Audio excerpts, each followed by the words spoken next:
So in this video, I'm going to teach you how to determine if a number is rational or irrational. So if a number is rational, then it either ends or repeats. And if it's irrational, then it never ends and it never repeats.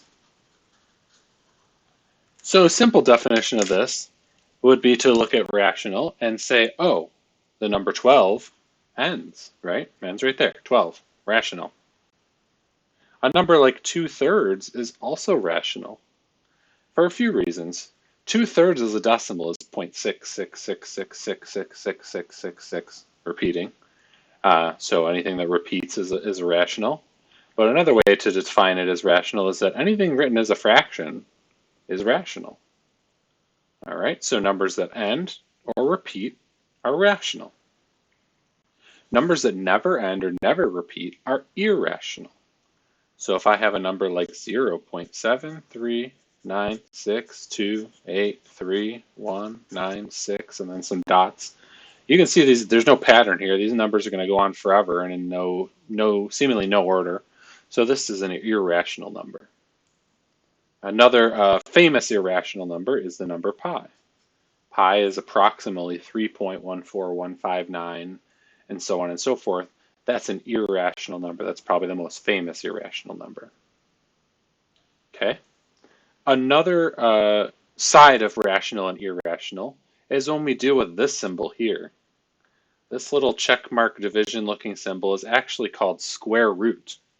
And what a square root symbol means is it's giving you a number inside and it wants to know what number do you need to square to get 64?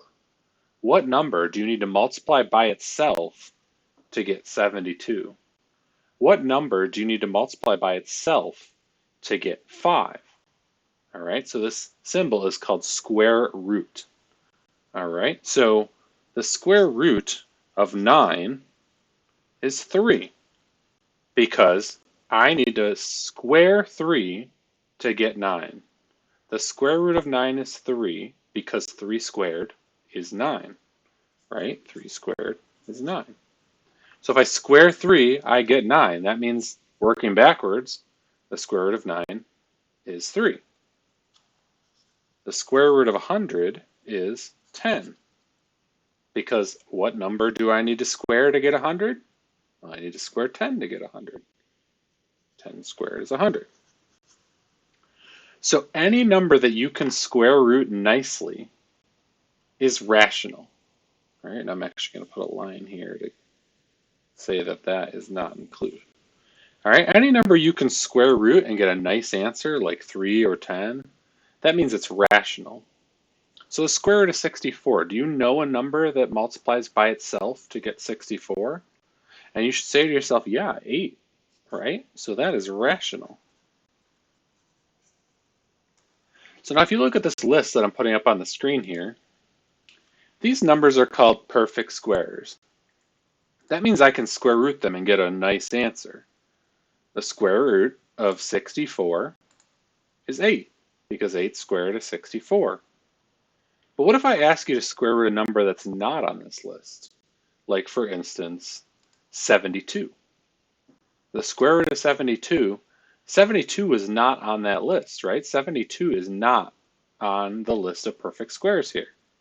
So if I ask you to square root 72, you're going to tell me that it's irrational. And the reason it's irrational is because when you square root a non-perfect square, if I ask you to square root a number that is not a perfect square, a number that is not on this list, and this list goes on and on, I just stopped it at 12, but this list goes on forever. Perfect squares, can be as big as they need to be. But if you square root a number and it's not on this list, it's going to be irrational. Okay, so square root of 72 is irrational because 72 is not on that list of perfect squares.